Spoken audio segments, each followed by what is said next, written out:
Lotus pond ఈరోజు నేను clean చేయాలనుకుంటున్నానండి. Guppies చూడండి ఎంత చక్కగా ఆడుకుంటున్నాయో.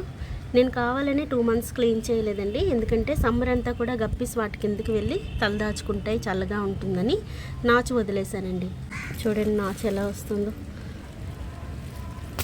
నీటిని అంతటిని ఇలాగా బయటకు తీసేసుకోవాలండి. ఇందులోకి చేప పిల్లలు రాకుండా చూసుకోవాలి. ఒకవేళ వచ్చినట్లయితే మనం బకెట్లో వేసేసుకుంటాం అంతే. కానీ అవి చాలా తెలివైనవండి.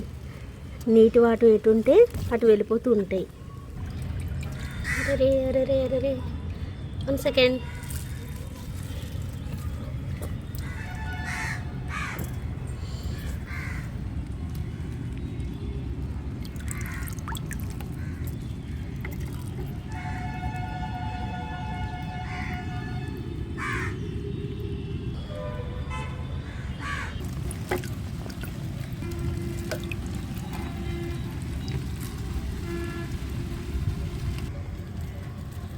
వాటర్ తీసినప్పుడు అండి చాలా కేర్ఫుల్గా తీయాలి, ఎందుకంటే అందులోకి ఒక్క చిన్న చేప పిల్ల కూడా పోకూడదండి.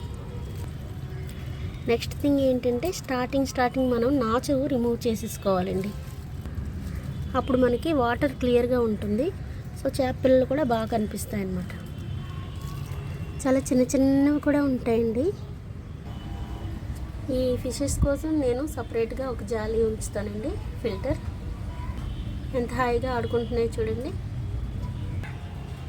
ఆల్మోస్ట్ వాటర్ అంతా తీసేసానండి, ఇంకా కాస్త ఉంది. ఇంకా నాచు క్లియర్ చేసి, గట్టుగా ఉన్నటువంటి నాచుని క్లియర్ చేసి ఫ్రెష్ వాటర్ వేస్తానండి. లాస్ట్లో వచ్చే వాటర్ని మాత్రం ఇలా వేసుకోవాలండి. ఏమైనా చేప పిల్లలు చిన్న పిల్లలు ఉంటే వీటిలో ఫిల్టర్ అయిపోతాయండి. చూసారా 1-2 పిల్లలు ఎలా ఉన్నాయో, అదిగోండి చిన్న బుజ్జి చేప పిల్ల.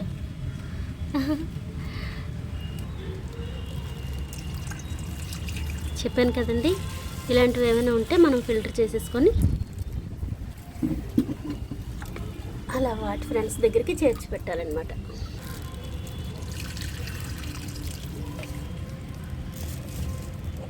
చూసారా చాలా అంటే చాలా చిన్నపిల్లండి.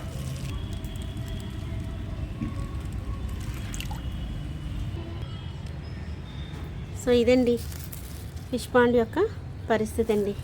నేను ఇప్పుడు మళ్ళీ వాటర్ ఫిల్ చేస్తాను. డస్ట్ ఏమైనా ఉంటే పైకి వచ్చేస్తుందండి. డర్టీ వాటర్ అంతా పడేసి మళ్ళీ ఫ్రెష్ వాటర్ ఫిల్ చేస్తాను. ఈ నాచంతా కూడా ఇలాగా క్లియర్ చేసుకోవాలండి. ఈ లోటస్ రూట్స్ ఎంత స్ట్రాంగ్గా ఉంటాయంటే చూపిస్తాను చూడండి. ఇదిగోండి చూసారా,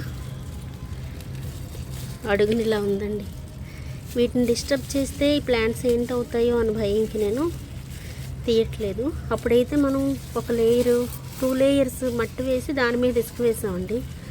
లాస్ట్ టైము 2 times క్లీన్ చేసినప్పుడు కూడా అలాగే చేసాం. దీనికి ఒక మనిషి సాయం ఉండాలండి. ఇప్పుడైతే నేను జస్ట్ వాటర్ ఫిల్ చేసేస్తాను. వేస్ట్ వాటర్ మళ్ళీ తీసేసి 2-3 times మళ్ళీ వాటర్ తీసేసి ఫిల్ చేస్తానండి. So finally 2-3 times water change చేస్తానండి. ఏదైనా పని కంప్లీట్గా చేస్తే కానీ మనసు ఒప్పుకోదు కదండి. లోటస్ తాలూకా వెయిన్స్ అన్నీ బయటకు తీసేసానండి. ఇదిగోండి ఇది వాటి పరిస్థితి. ఇందులో కూడా ఇంత వేస్టేజ్ వస్తుందని అయితే నాకు తెలియదండి. ఇవన్నీ పాడైపోయిన రూట్స్ అండి, తీసి పడేసాను, కట్ చేసేసాను. ఇవి ఫ్రెష్గా ఉన్నాయండి. వీటి నుంచి లీవ్స్ అయితే ఉన్నాయి. ప్రతి నోట్ దగ్గర కూడాను కొత్త చిగురులు వస్తున్నాయండి. ఇవి ఏమీ పోవండి. నేనైతే చాలా హ్యాపీ. చాన్నాళ్ళకి ఫుల్ క్లీన్ చేశాను, హ్యాపీ అండి. ఇలాగ ఇప్పుడు మళ్ళీ వాటర్తో ఫిల్ చేసేసుకుంటున్నానండి. ఇది నిండిన తర్వాత వాటిని పెడతానండి. లోటస్ తీగల్ని చక్కగా రైట్ రౌండ్ అడ్జస్ట్ చేసి పెడతానండి. ఈ వాటర్ క్లియర్గా రావాలంటే ఇంకొక గంట అయినా టైం పడుతుందండి. ఇప్పుడు బురదగా ఉంది. సో లోటస్ని అయితే రైట్ రౌండ్ ఇలా సెట్ చేసేసానండి. మళ్ళీ సీడ్స్ తీసుకొచ్చి వేస్తాను. ఇప్పుడు మన ఫిషెస్ అయితే వేసేసుకుంటామండి. చాలా టైం టేకింగ్ అండి. హ్యాపీగా దాని హోమ్కి అవి చేరుకున్నాయండి.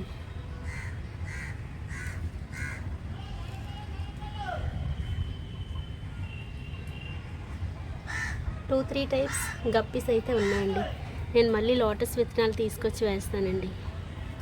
చూసారా హ్యాపీగా ఆడుకుంటున్నాయి.